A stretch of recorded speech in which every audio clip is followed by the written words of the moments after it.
Yeah. Well, wait like one more minute because we're still preparing to stream. But yeah, just to give you perspective, you know what? This is how I feel today. Whatever. That's what I'm saying. My dad and I had an argument on Wednesday about it actually being Tuesday. Like, and he was legit convinced. And I just kept laughing because I've had that internal argument so many times over the past few, you know. So anyway, I'm looking forward to learning something so my brain can reset. I love this hoodie look. I love the hoodie look. They've killed Kenny, you guys. Yes. Yeah, hi everyone. I wasn't supposed to be here. And as people were saying things, my hoodie just got tighter and tighter on my head. So, yeah, hi everyone. Leah, I'm going to let you do the talking now. Thank you, Magda. I've lost my track of thought. Okay, right. Be serious. Actually, do you know what? Why do we need to be serious? This webinar is about social media, and this says it all, Magda. From Chris, is it Easter already? Chris, we don't know. Bunny? We've got lost already. Yeah, you guys, this is my Okay. it's my COVID-19. I'm trying to protect myself from I don't know. Whatever. Hi everyone. Tell us where you're coming from so we can change the subject and I will go away. Thank you, Magda. Not that you're going away. Thank you. As Magda says, say where you're from. Put any comments, questions into the chat box, but remember to select all attendees and panelists because it's set just to panelists at the moment. So this is the second to last in the Parenting with a Coaching Mindset series. It's a little bit different to what we've been doing so far. This webinar is aimed at pretty much anyone, teenagers, young people, parents, anyone. It really doesn't matter who you are because social media is accessible to pretty much everybody now. And that's one of the beauties of social media, no matter where you are in the world, even in the most remote villages in kind of the rural savannas of Africa, I have met people that have pretty good access to the internet. So we're going to focus this quite globally and open to everybody. So the title of this webinar is Looking into the Social Media Mirror, which I thought was a very snazzy title. And I will be asking Stefano Di Lollo why he chose that in a minute. I'm joined by Stefano. Stefano is a coach. He's an all-round energetic person. He brings, he's there doing this in the background right now. And he brings a lot of perspective on social media. He's got a passion for social media, in fact. He's also got lots of creative skills. He's a professor as well. So he's bringing a lot of insight from different areas. Neither of us are parents, but we're going to target this at everybody. So take the bits that you want to out of it. Okay, we're mostly going to be exploring how to shift the social media perspective from a curse to a gift. So we're going to focus on the positives as well to move forward, because there's a lot of negative talk around social media, yet it's been quite a savior over the past few months. So we're going to be looking at that definitely. Also, just to mention, as this is basically focused on anybody here, Coach Arya, with myself, we're setting up a youth program at the moment. So it's youth coaching, youth training, and there's going to be a free online on-demand course around life skills, leadership skills for young people 15 to 25 years old. It's going to be really exciting. Do check out the page and register if you're interested. It is coacharya.com/youth. And I think Magda's put it in the chat box there. And yeah, it'd be good to see you with that. So on that note, I'll just kind of introduce myself. I am Leah Black, as you know. I am the founder of the Youth Mentor Coach. I've been working with young people for about 15 years now, and globally, mostly in the UK and different countries in Africa, and now online. I have had a lot of experience working with teenagers that have had problems with social media. So I'll be bringing some examples in from that, but also some positives as well. For me in social media, I'm like the opposite of Stefano. I I've actually kind of hid from social media for many years. I've had Facebook, the usual stuff, hiding from family on there, setting the post to only target certain people. Yes, that's right. If any of my family is watching, you don't see everything. And suddenly, as I set up a business, I've had to become a lot more visible. And actually, one of my core values is privacy. And that's had a lot of conflict with me, a little bit of anxiety around social media. So I've just set up an Instagram.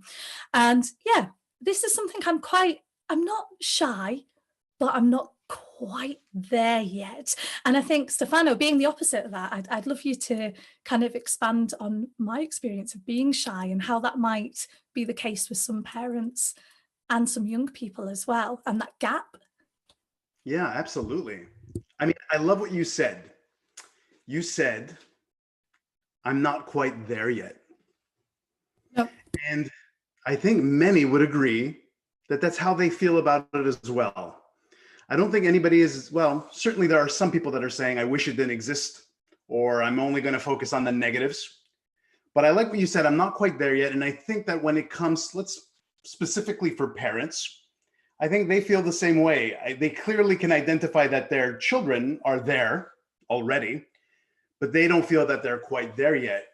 And I think this is a conversation that needs to be had within households day in and day out, to deal with issues like you've encountered, Leah, and also to prevent issues like you've encountered. I think this is the important conversations we need to be having now, because I think it's safe to say that social media, or any variant of social media, is probably not going to go anywhere anytime soon. And so we might as well have that conversation rather than pretending like it's the elephant in the room and we don't really see it.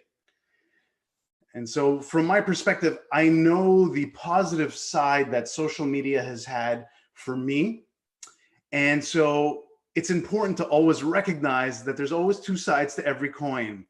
And what I meant by this idea of looking into a social media mirror is not so much looking into social media as the mirror, because we very well know that it can be a very false mirror of reality, but rather than having a look at ourselves, truly who we truly are, so that we can have a reference point and know how to have a little bit of balance in navigating through this digital social media world.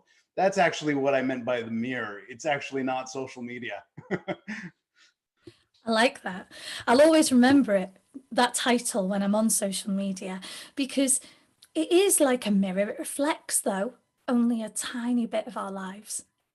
There is absolutely no way that anyone can say that they know me if they haven't met me by just looking at social media. They could presume what I've put on there, but they wouldn't actually know me. And I think sometimes if we look in a mirror, we see ourselves and see like in a deeper part. And maybe if we actually look at what we post on social media and self-reflect on it, will that give us a bit more insight in us? And is it really me that I'm posting on there? Luckily for me, I'm pretty much only posting photographs of animals at the moment and mountains and bugs. So that's pretty much it. And I think if we could start maybe on the negative note and then move forward. So there's two sides to every story. That's one of the most important things to look at. So let's look at the curse before we move into the gift. So Stefano, what do you think the main curse or the main pressures are on social media for young people and parents and anybody out there today? Yeah, that's a great question. I think it's a great starting point. First off, I mean, I think if we're going to start with like the very foundation of the curse, I think it's a question of balance or a lack thereof. I think we are very, very invested in social media to disproportionate amounts where it becomes unhealthy, as anything would if you completely shift the balance to one thing. And what concerns me is when there's too much of one thing and we start to identify with that one thing as defining us. And what truly concerns me is when we start to see social media and the features of social media, like gaining followers, receiving likes, as some form of currency to validate who we are as people. That terrifies me. And it's not real life, you know? And so it's so difficult because it's such an important side of the curse that needs to be addressed if we're going to focus on the positive side. You kind of have to like look at this problem, and you can't just assume that some are going to, you know, just focus exclusively on the good and some are going to fall to that dark side. So to me, the curse is quite literally everything you post being posted. And I like what you said. You said, you know, there's posting who you are, and then there's questioning. And I guess that's where we're looking into the mirror. Is that really me? Is what I'm posting really a reflection, there's a little pun in there, of who I am? And so did I just say that so that I can get you know, like, yes, got one. I got a like. And this right now is the most important thing to me. And I need another one of these desperately. And sometimes the question is, well, why does it matter so much that I question with adults, just like I would question with youth? Why does it matter? I mean, our children, they go to school, and clearly most of us want them to have the ability to make friends. But I think it's a very different thing when everything that you are saying about yourself and putting out into the world is about getting a follower. And this isn't about making friends anymore necessarily, because we don't necessarily know who this person is.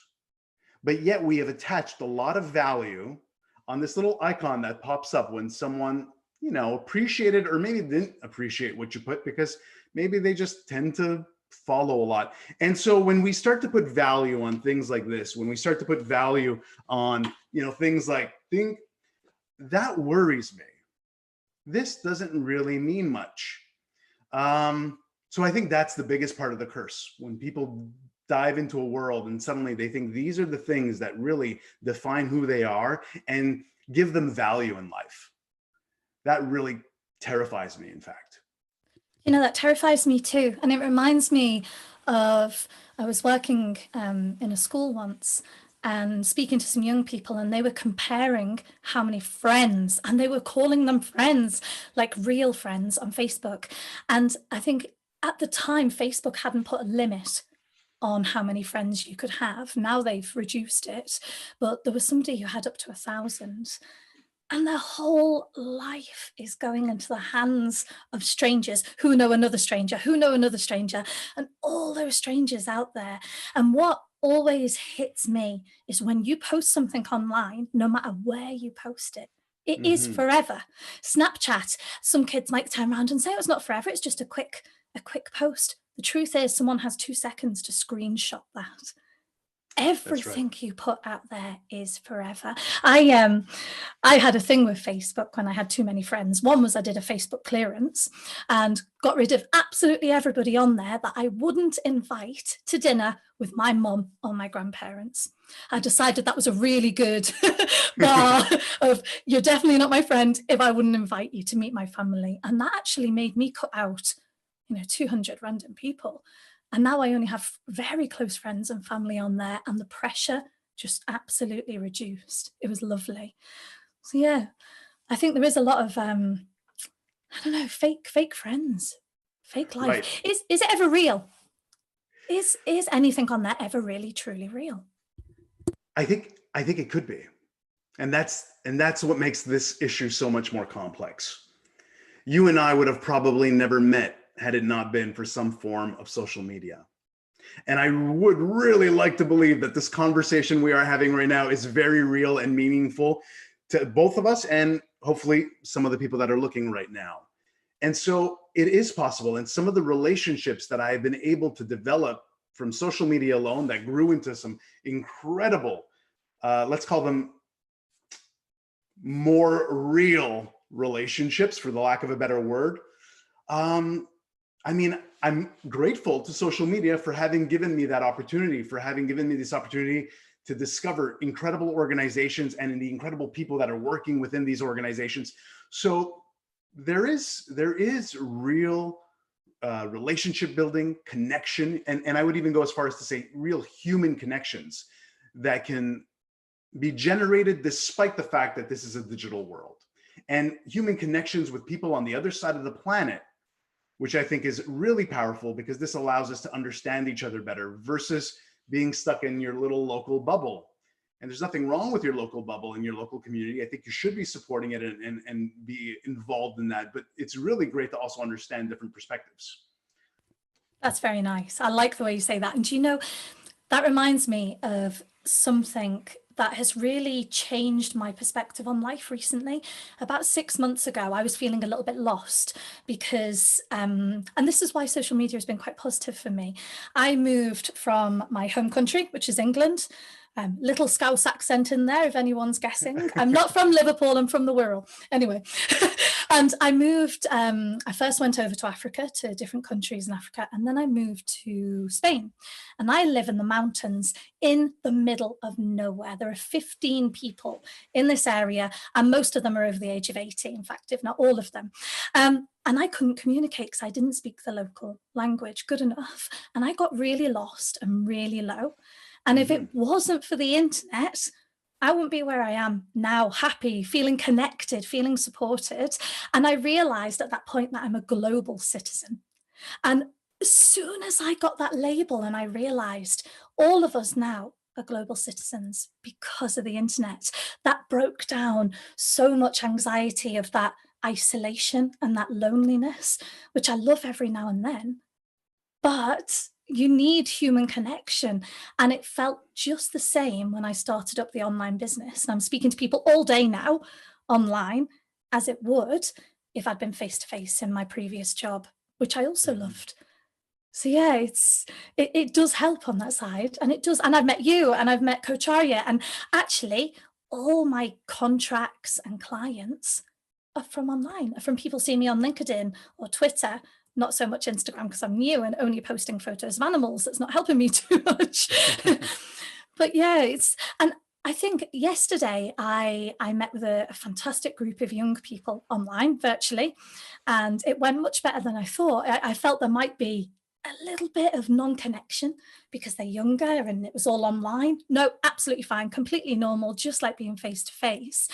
And what a lot of them were discussing was comparison. And that seemed to be comparison on social media. That seemed to be the key area that's causing some tension. And I actually did some research on it. And I read a quote or whatever, a piece from a report by the Prince's Trust. And they quote in a report, almost half, that's 48% of young people they interviewed, felt more anxious about their future when comparing themselves with others on social media. What do you think about that? What are your thoughts on it? Well, I think that is a very real curse of human experience that has also found its way to seep into social media. Because clearly comparison will always be one of those things that I think can stifle our progress, our development. It's scary because social media also, though, has this kind of a false filter to it that amplifies that comparison that would take place in normal life or in real life or in physical life. You know, if I consider myself to be incredibly creative, and I don't say that with ego. I think most people are creative, and I try to kind of, you know, show people that they have this ability as well. But certainly if I compared myself to Michelangelo, I may not feel so great about myself. And so now with social media, the problem is that this filter, this invisible filter that I'm talking about, I'll give an example to kind of clarify that. And I think I might have mentioned this to you in the past, Leah. And I definitely think I mentioned this to maybe Nishmita in a past conversation. I had created some artwork on my morning coffee because I like to do that. And it was an artwork. I tried to mimic or recreate Salvador Dali on the froth of my latte with some cinnamon. And I posted it onto my Instagram account because that's what you do. You know, it's like, I thought this was cute. It's my morning routine. And I drew something here on my coffee. And you know what? It got a certain amount of engagement. It got likes, it got reactions. Now, if I base the quality of what I just put out there on that, alone, I would say, okay, well, I got some reactions. But then what happened was there's this museum, the Salvador Dali Museum in the southern states. They reached out and said, hey, could we post this on our page? And I said, sure, why not? Go for it. They said, we'll give you credit. And they did it. And it received thousands and thousands and thousands of likes. Now, here's that filter I'm talking about. Because of course, now we're comparing ourselves to all of these other accounts that are posting some things that may be interesting and may not be interesting. But suddenly, again, if we're looking at this and at this as currency, we're judging our own post. We're judging ourselves and saying, well, I guess my post must not be as interesting or as creative, or I may not be as handsome or beautiful as this individual. And there are so many other factors at play, and that's that invisible filter. There's the management of the accounts, there's the algorithms. Again, if we're using this as a litmus test to decide who we are, it's dangerous. And again, we're not only comparing ourselves to, in some cases, picture perfect photography, but it's quite literally like looking through someone's photo album. It's only the best moments and the best photos that we actually insert there. And we're not seeing reality. We're seeing this polished, refined version, and we're using that to compare ourselves, to that as a reference. Very dangerous. And in reality, if I were to compare myself to Michelangelo, the other aspect is what we don't know is that Michelangelo also had an entire team working with him. Something that we don't see, just like we don't see it on social media. So again, this comparison, we never have the full picture. We're not comparing ourselves on an equal level playing field there. And of course, we're not going to feel good about ourselves. So according to that Dali post on the Dali Museum, what I posted was fantastic. But on my account, it was ordinary at best. And that's the danger in comparison. It's really interesting you say that, because literally I was looking through my photos because I was going to show. Yesterday, at the end of the day, I took the dog for a walk and I took some selfies, and I probably took about 15 of them. I'm not going to lie. And there's one that's okay and the rest are terrible. There's no way on earth I am going to put them on social media. I'm going to put the good one. And all those others are probably the real me. It's probably what everyone sees when they meet me. But I didn't have the guts even to show that today on the webinar, and I wanted to have that confidence to show it. So, and I couldn't. So we do hide behind those good images. And I did want to be completely honest with that, because I know with my social media, I only post the nice photos, the nice walk. I don't post, when I mentioned I was isolated 2 years ago and I was upset and I was low and I didn't know how I was going to find a job and fulfill my passion, fulfill my purpose. And I thought, what have I done? I didn't post about that. Of course I didn't. I just showed some nice photos of mountains that I was staring at whilst I was upset. So it is, we do only post the good stuff. And I think with comparison, there's something I always say when I'm working with teenagers, when they compare each other or they compare themselves to a famous person or someone who's older, or especially sibling rivalry. It's like, don't compare your beginning to somebody else's middle. I know that's somebody else's quote. I've stolen it. Don't know who said it, but it's true. We are all unique. We're all so different. Absolutely. And we shouldn't be comparing ourselves.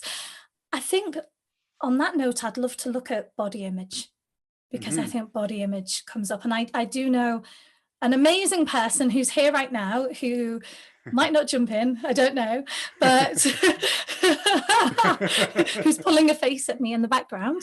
But body image on social media, I, for example, would never take a photograph of my full body. Again, I'm just being fully honest, because I don't like my legs. So I'm not going to share that on social media. I hide behind the good filters, the beauty face, the whatever on social media. However, there are some inspiring people out there who are starting to open up their lives to the reality, like Magda from Coach Arya, who is trying to put forward positive body image, photos of when you wake up in the morning, photos of your body without filters and any of that stuff. And if anyone wants to follow her, seriously, it's really inspired me recently, because I do have body image issues. I do. completely. And so if you go, sorry, Magda, I'm going to be really cruel here, but if you go on Magda's handle on Instagram, which is Magda711, so Magda711, and some of her photos on there are really going to inspire you. Stop pulling a face in the background, Magda. Honestly, it's really inspiring and it helps. But I couldn't do that. I haven't got that far yet. And so what about yourself, Stefano? What kind of guidance do you have? What's your experience with body image online and social media? Well, now, so most people would assume that most men probably have a lot less body image concerns. But the truth is, you know, I myself have concerns. I'm looking at this COVID body developing here, and I'm like, I got to get moving more. And so I think it's human to be highly critical of ourselves. I am seeing a shift in social media, however.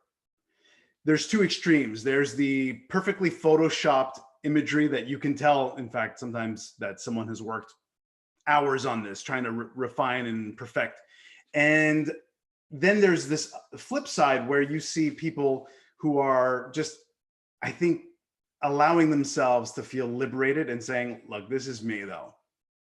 And it is still hard because I know that those people who have done that probably still receive comments that are inappropriate, that are hurtful, that are being put on there with the sole intention of tearing them down.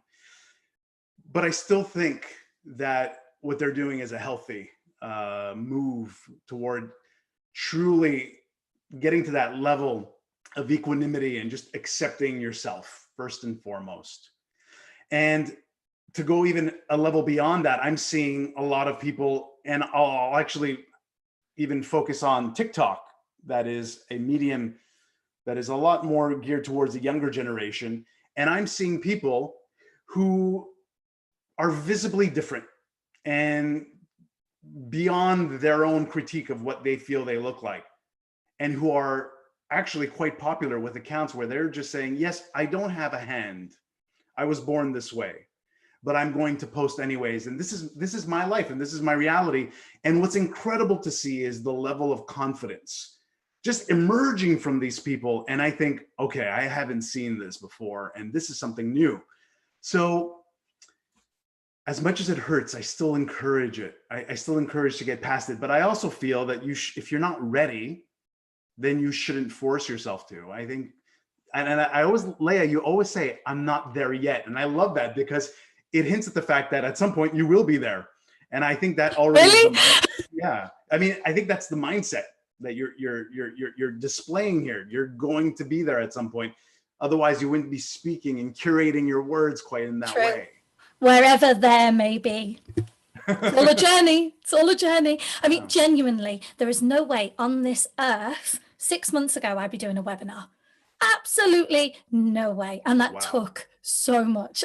You can't even imagine what that took. That fear, that anxiety behind it. But I'm very much, you need to feel the fear and do it anyway. Like is it Susan Jeffers? I forget the name of the person who wrote that book. But seriously, you need to feel the fear, because no good things ever happen from hiding away from those scary moments. You'll never know if it worked out. You're never gonna know the outcome.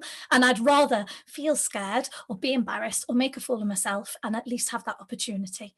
And if it didn't work out, well, I ain't going to do it again. I'll just ignore it. Yeah. I like that you said that. You said feel fear. Not eliminate fear or get rid of fear or confront fear, but feel it. And I think that's part of our problem, is we want to like destroy fear and eliminate it, eradicate it. And actually you need to start dancing with it, because it's not going anywhere. And in order to dance with it, well, you're gonna have to feel it. And it's a human thing to feel the fear. So why are we trying to eliminate this thing that's very much a part of who we are? So I love your choice of wording there. Thank you. I did slightly steal it off, I think, Susan Jeffers, but I've always kind of felt the fear. I like taking risks. And actually, if I hadn't have done it, I wouldn't be here helping young people, which is my aspiration, because all young people are online now. That is inevitable. Every young person in the world, I reckon, is online. And if I didn't make this shift in my attitude, regardless of what my core value is there, I did need to pass that, because my vision is to be able to inspire young people and help them. So I kind of had to go over it. haven't yet, but I'm nearly there. Magda, I am wondering if you could jump on just to share your experience of recently showing your positive body image and that journey that you've gone through.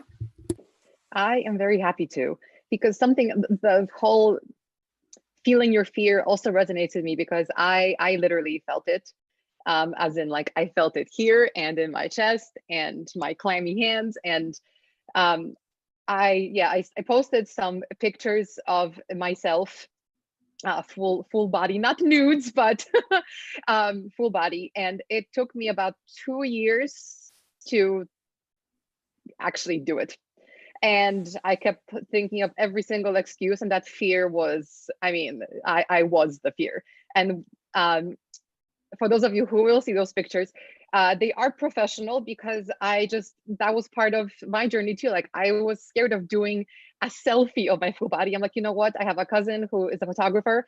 So they are me, but they're taken by a skilled person. So I'm like, you know what? Small steps. But I think it's more than feeling the fear. I think it's really showing that fear, embracing it, acknowledging it. When you're dancing with it, like Stefano said, as a partner, like acknowledge that that's your partner. You're not just pretending, because I think that's where it really helps people. And for me, it's been an interesting journey, because I posted those pictures for myself, because I wanted to. I kind of figured if I put them out there in the real world, I will have to deal with my body image issues. I did it, and it has helped me. It was really liberating. I had really great reactions from people. I had some really weird reactions from people. But what was really cool is the reactions I didn't expect. Women from different walks of life who I've met once or who I've known for a long time send me messages to share what that meant to them.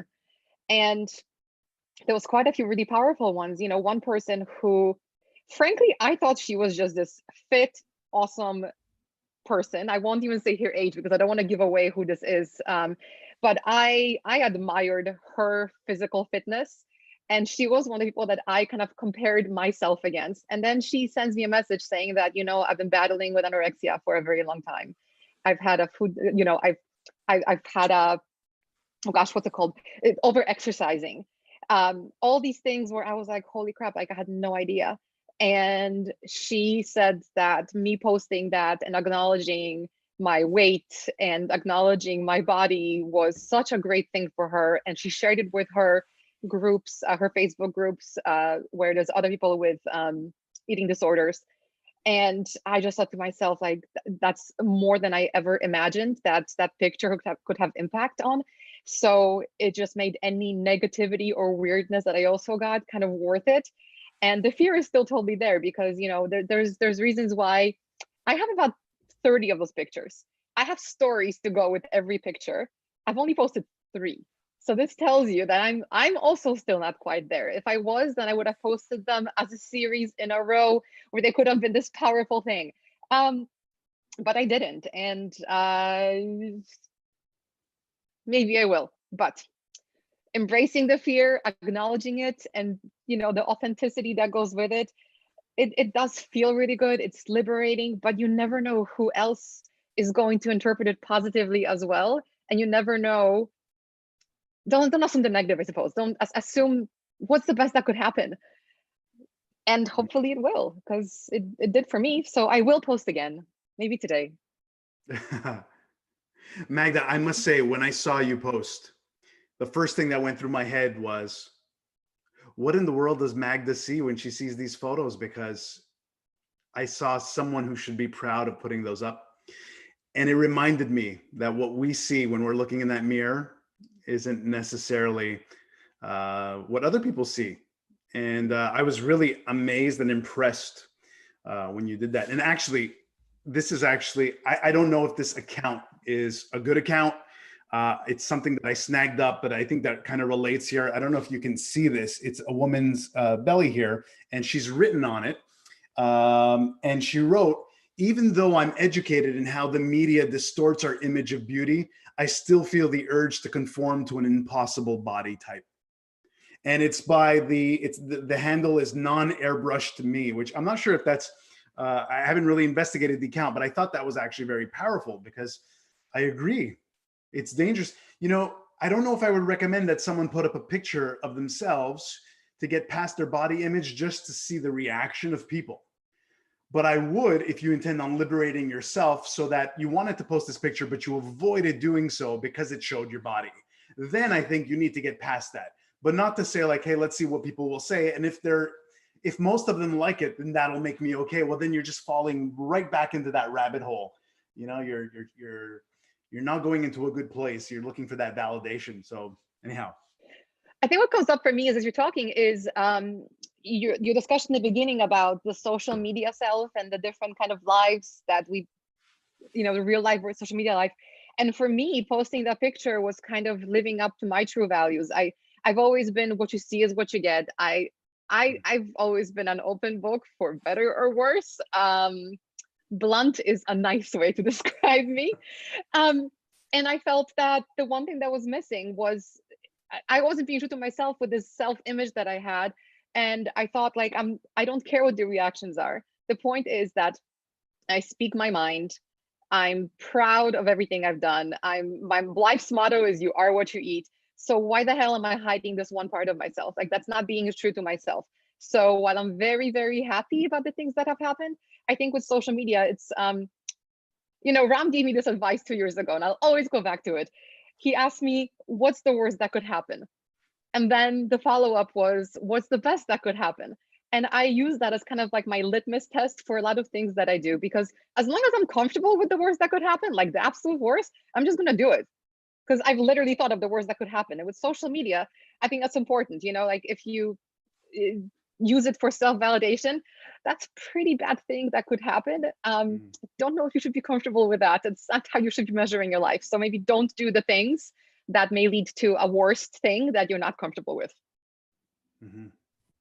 Absolutely. Do you know, Magda, that was so powerful. I kind of became a bit lost for words when you were talking then.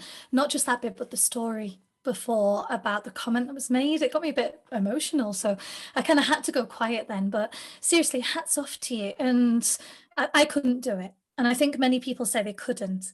Maybe I could, but I'm not ready. No way. So thank you, because I really think that's helped so many people, even if it's just a small step. They won't be doing, I'm sure, what you do straight away, but a little small step towards it would be just great. And I think that kind of takes me towards addiction on social media and that validation side of things that you mentioned. You know, let's have a talk about addiction, because this is real. You know, that social media addiction is pretty much classified now as an addiction, as it would be with alcohol or drugs, etc. And some people post their entire lives. They can't stop, they can't sleep, they wake up every moment and checking their mobile. The minute they wake up, it's on, if it's not been turned off, you know, during the night. And I think that's a conversation to have as well. So Stefano, I don't know if you have any kind of guidance around that. You know, I'll be honest. I would put myself into that boat in a sense. I think the pleasure, the addictive nature of social media that affects young people, that affects more mature people, our age, beyond. I'm just as human and I'm just as vulnerable and kind of sucked in by it all as well. And I think step one is this idea of at least finding the time to try and disconnect. The detox that you mentioned earlier. I think, again, if you can at least track your phone, and so that's something that I've done. I've tracked how much time am I on social media so that I get reminders and says, oh, by the way, you were on this much. And I've used clever excuses. Oh, but I'm on here for work and I'm on here for this and I'm on here for that. But the truth is, I think to kind of start to slowly allow yourself to have a bit more time, I think is a healthy practice, and see how you feel. Now, what I've seen is a lot of people do this detox. They take a year off, or they take an extended amount of time. They go, oh, I got off my phone. It felt so liberating. And then for months, they're writing blogs about the experience and they're on their phone constantly. And they read about my new book. And I start to question, wait a minute, well, why did you do the detox in the first place if you're going to come back to it? And be almost just as intensely involved in it as you were before you tried your detox. So look, when you get, sadly, I keep talking about these things as currency, but they do ignite certain levels of dopamine, and you get excited, you get another one, you're waiting for that other one to come. I think at some point you need to start to reflect as to, what if you don't get one of these, and what happens if tomorrow social media disappears? What are you proud of? What are you excited about? What ignites your passion? What pulls on your heartstrings? If this is no longer there, and you can say like, wow, I had 10,000 followers and now they're gone, who are you now? And if you can't answer that quickly and easily, then I think it's time for reflection. I don't think it's the end of you. I just think it's time for you to go back to basics. But clearly, a weekend away from a device, I think, will never hurt somebody. I don't want anybody to now write me and say, oh, my boss said I needed an urgent meeting over the weekend and you told me to stay away. But I also do believe when people need to reach you, they will find the old traditional ways to reach you and not rely on direct messaging through Instagram or LinkedIn. That's what we talked about yesterday in the group I had with the young people. They will find you if someone needs to get hold of you, because one of the worries was, if I go off WhatsApp or if I go off Messenger, then how can anyone contact me if they need me? How do you think they contacted us 20 odd years ago? They'll find you. They'll find where you are and they'll try to phone. But also, does it matter, that anxiety of that connection? So for me, oh gosh, how many years ago was it now? 8 years. I went to live in Ecuador. And when I got there was no Wi-Fi. And it's the first time, I'd never had any detox before, only Facebook. But it was the first time I couldn't communicate with family, friends, anyone. And it was really scary to start off with. The first week, I was like, they'll think I'm dead. What if they need me? And then you start to get used to it. And then it actually starts to get quite relaxing. And then you feel really chilled. And then you start to feel part of the local community. And you kind of just go outside for a walk, do all the things that actually I hadn't been doing beforehand. And I've taken that with me through time when I've lived in Africa and other places. I've got used to it now. So every Friday, I have a phone-free Friday, literally. And it's brilliant, but it is hard to do at the beginning. But once you get used to it, it's so liberating. It's lovely. Mm-hmm. And I think it's important to remember that sometimes we react as though we can't do it. And I think step one is to take the physical device and put it away for us. You might say after 9 p.m., I physically put it away. Now, until the day where we have these softwares and apps and all this digital technology integrated into our very bodies, then we can still control putting things away and dosing. I think balance is required here. That it goes back to what we started with at the beginning. That's the foundation of the curse, is just too much of something will quite literally make you go mad. If you drink too much water, it'll be bad for you at some point. So, That was brilliant. I was giggling. I was thinking, can it be? And it can be, of course. It can certainly be. It can certainly be a negative thing. And I think just some more kind of the curse of social media, the issues that are actually preventable. The things like people can find you. If you have your location set, these are really preventable things. Turn your location off, whatever you call it. You're more digital than I am, but the locator, turn that off. And another thing is, when you like something or you comment on something, think three times before you post it, because you don't know who's going to see what you've written, interpret it wrong, how that could affect you in your personal life. And I think for young people as well, kind of think of your future and your career, because I've seen people put in their bio where they work. on Facebook, yet some of their posts are really personal. And is it a good thing to put where you work? Is it a good thing to put those party photographs that you took, or those photographs of you in a bikini on holiday as your profile picture on Facebook that someone might want to take? And I think you've really got to think of the consequences of what you're putting out there publicly and the impact that can have on you as well. And yeah, so I always say that, think 3 times before you post something. And remember, when you put a public photograph on Facebook or anything, anyone can see it. And if you want a job in the future as a teacher or something like that, is it a good idea to have that photo, out there? So yeah, I think that's a really important part. Okay, so the gift of social media. Yes. The gift of, we've talked about some positives, but there are so many more out there. So share that gift with us. So this is the beauty. I think this is where we really need to start focusing more on. And this is why I think even the positives need to be educated.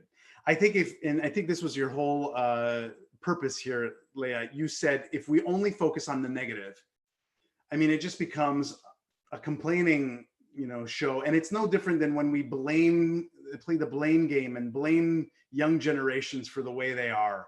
And if you go back and read articles from 50 years ago, there were people blaming those generations at that time. And so if we flip things and say, okay, well, what are the positives? So we already spoke about one, this idea that some people are actually, being able to display themselves for who they are without any restraint and saying, this is my reality, this is my life. And to a certain degree, that educates people to the diversity that we have in this incredible world. But also, I always like to go back to my very first passion, and it kind of, for me, is the glue that links everything together, which is creativity and innovation and reaching your full potential, which is why I dove into the world of coaching in the first place, because I really feel it's one of the most creative things we can do, and human ingenuity, and really saying, okay, so here I am in this world. I am this little kernel or this little grain of sand in this big world. What can I put out there? If I'm going to say anything, what am I going to put out there? Why does it matter to me? And how can I use this medium to basically maybe make something grow, make something expand? And so I love it when I see, especially during this COVID crisis, for those of you who are obviously not watching during the COVID crisis, thank God we got out of it. But for those of you who are watching right now, we're still stuck in it. I loved seeing all of these posts of teenagers who were coming up with inventive solutions for the COVID crisis. I mean, some are taking bottles and turning them into respirators, and some are turning, are 3D prototyping these, I believe they call them ear savers, that you can kind of take the strain off someone's face mask so that these nurses can work. Another individual, I believe in Seattle, a young man, 17, came up with a way of tracking the virus, and they used their social media platforms to get exposure so that someone could take note and say, well, this is worth pursuing. And there are foundations and nonprofits that are being created first and foremost on social media, and movements. And I think it is really a powerful way to have a voice, to have a platform where you can actually put that out into the world. Whereas when I was young, I mean, you had this fantasy of being discovered, or that if you did something and someone took note, or you were in the right place at the right time, now it's like, well, guess what? There are no gatekeepers anymore. You have access to put this out into the world. And I think this is phenomenal. And I really think that it's phenomenal when it's not irrelevant and superficial to who you really are. And that's the key. It can't be something that is funny in the moment. And I love that you said this about this idea of reflecting. You need to curate what you're putting out there. And if you're not being, like a curator, as though you were setting up a museum here and saying, well, it's important that I put this out. And it doesn't mean it has to be perfect to put it out there, but saying this needs to be out there. And a lot of stuff is just, I think, a call because a lot of youth specifically feel so lonely. They need so much validation that they go back to that. But the ones that are able to put these incredible things that they're doing out there, I think truly benefit. And we need to encourage that. Absolutely.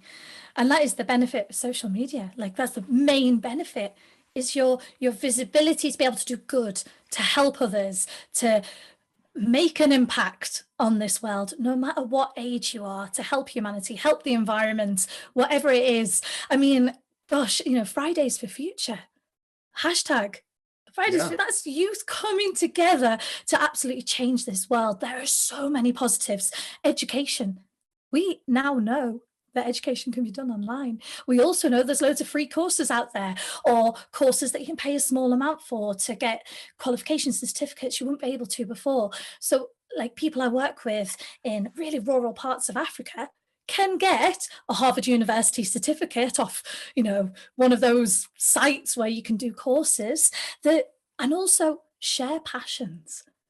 That's the thing. It can make you happy. It can inspire you. It can be a place to absolutely share your passions with other people who have the same passion coming together, but also for people that might be ill or have a disability or something, anything at all. There'll be somebody out there in the world that has that too. And you can come together, talk about it, support each other. And that actually leads me a little bit, because we've only got 9 minutes, and oh gosh, we could talk about this so much, but that kind of leads me into what we can do to understand social media if we're parents, teachers, youth workers, and children, because there's a gap. And there's a definite gap between those generations, that tech gap. Kids are more tech savvy, and there might be a few people that are pretty good, but most of the time children have been born into this. This is part of them now. This is the way to communicate. And I always hear a lot of fear. Young people are losing the social, their communication skills, the ability to socially interact. I think there's two sides of the coin with that, because on the one hand, there's even more interaction than there ever was before. There's just not that physical talking. There's more support, there's counselling services, there's coaches, there's all these things online that young people can reach out to confidentially, and parents and teachers and youth workers. There's so much opportunity out there.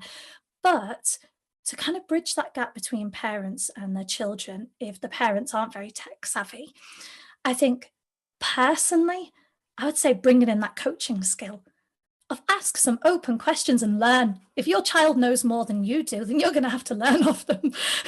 Ask them, what is this? Or tell me, how does it make you feel? What do you struggle with? What sites are you having problems with? What type of people on there? And that also helps to protect a child, because I'm not going to, cover this all up. There are big dangers online, exploitation, etc.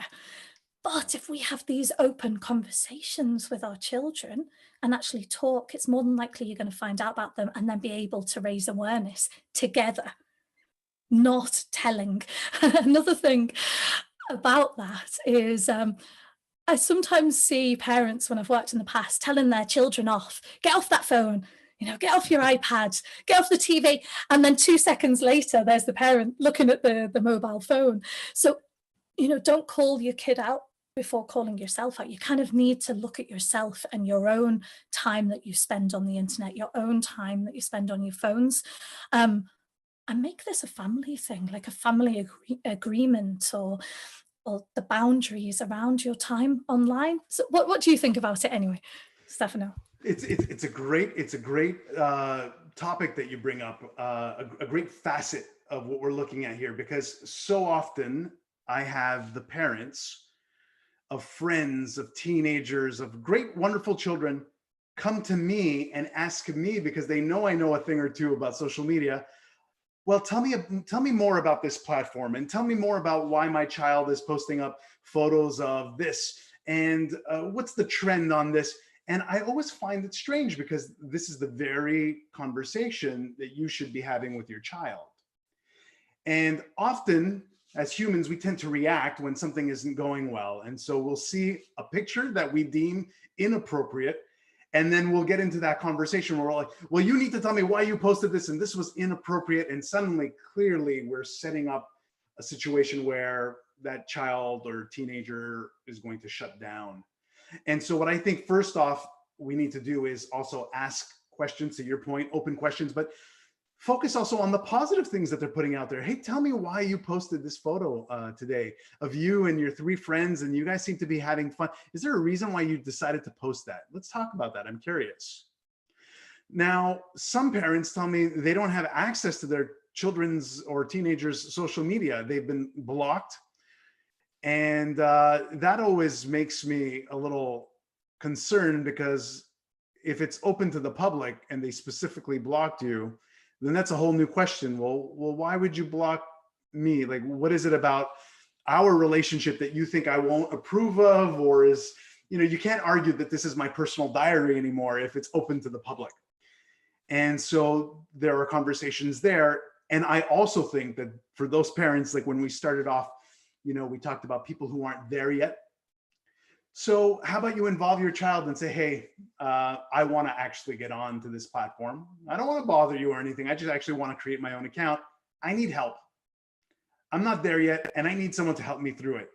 And quite literally invite your child as the expert to help you create yours. And by you asking the questions, the child is, or I always say child, but it could be a teenager, they're also learning and understanding, and they may be giving advice, and you may be having a better understanding of a lot of the things that they're putting out there and why. So they might say, no, mom, you do not put a picture of your sandwich up there. That was 2003. You don't do that anymore. And you're like, well, why? Well, people want to see something more interesting. They want to see about how you're unique, and a sandwich doesn't really say anything about you. And so I'm making this all up. I would love for that kind of conversation, to be happening. But your child, I can't be in a position to tell you how to communicate with your child, but there's always an opportunity for conversation there. There's always an opportunity. Stefano. Yeah. Oh, sorry to interrupt. No, sorry to interrupt there. I jumped in way too quick. I was thinking, because I work a lot with teenagers, I know that a lot of them have moved off Facebook because that's where their parents are. Not because there's bad things going on, but they're starting to become independent individuals who belong to themselves and they want to be themselves. So just kind of a note there to say to parents, don't panic if your kids aren't on Facebook and they've blocked you. It's because at that point they're kind of, they are trying to spread their wings and fly a little bit. But these conversations are ultimately key. Nothing can beat a personal face-to-face conversation. Yeah, that's a great point, because of course, if you're a parent and you assume that your child blocked you, you're going to jump to conclusions, and you may fill in some gaps there and say, well, listen, what are you hiding from me? Because clearly you're blocking me.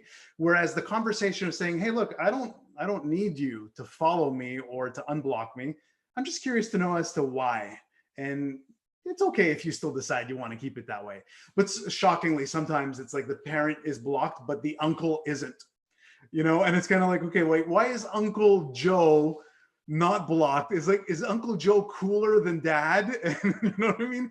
So, and it may be to your point, clearly they want their own space, and maybe they'll say, hey, listen, mom, I'm not allowing family on here. This is just me and my buddies.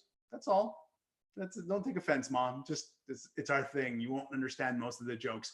And so you can still have that conversation, and it could still lead to something positive, rather than. Because we've only got 2 minutes. Oh, yeah. Sorry.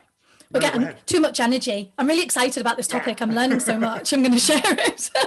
But I think we've got 2 minutes remaining, and I know there'll be people out there now of all ages going, okay, so when it all goes wrong, when the pressure becomes too much, when I'm being trolled and I can't cope, or things have got a bit dangerous or a bit out of hand, it's not the end of the world. It isn't the end of the world. Things will disappear with time. And someone said to me once, look, think of stuff that gets in the news. People do forget about it eventually. So if things have gone too far, it's not the end of the world. It will disappear eventually. So please, for anyone out there who is feeling low over something that you've posted, it's okay. Life will move forward eventually. It's going to feel scary at that moment, but it is okay. And what kind of where can people out there get help from if things are going bad? Now, because we're an international audience, I have a massive list of things from the UK, but there's no point me sharing that because it won't help everyone across the world.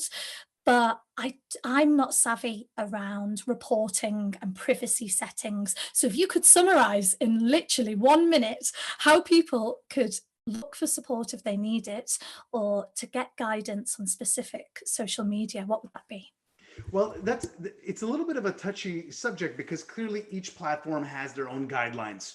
So clearly, as for starters, and I know sometimes it's a little harder for a team to do this, you can always reach out to Instagram, to Facebook, to LinkedIn and say, can I know the policy on this? I'm feeling uncomfortable, I'm feeling attacked. So you can always go there and have a little bit of support from the platform itself. But I also still believe in turning to counselors who maybe don't understand maybe the technical details of the social media, but they will give you good advice. And to your point, I like this idea, there's nothing that ever stops you from putting your account on hold or temporarily suspending it so that you can reflect, deal with this.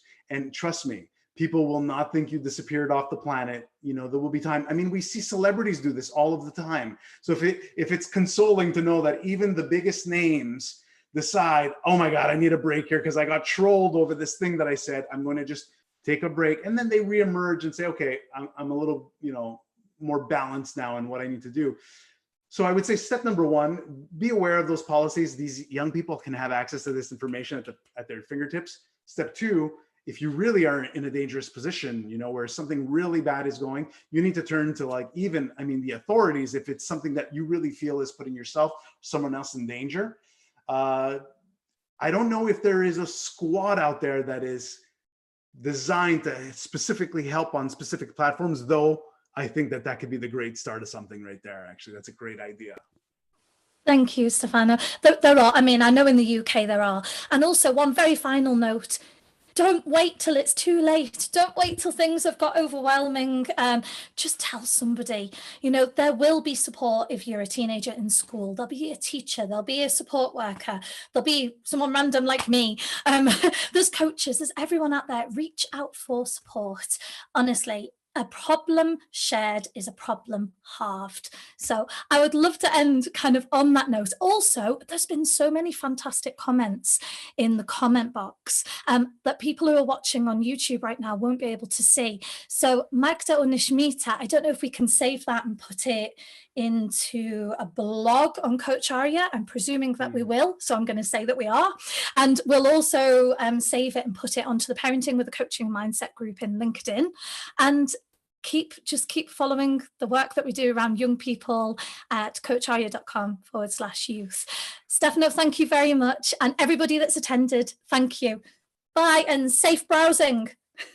Bye, everybody.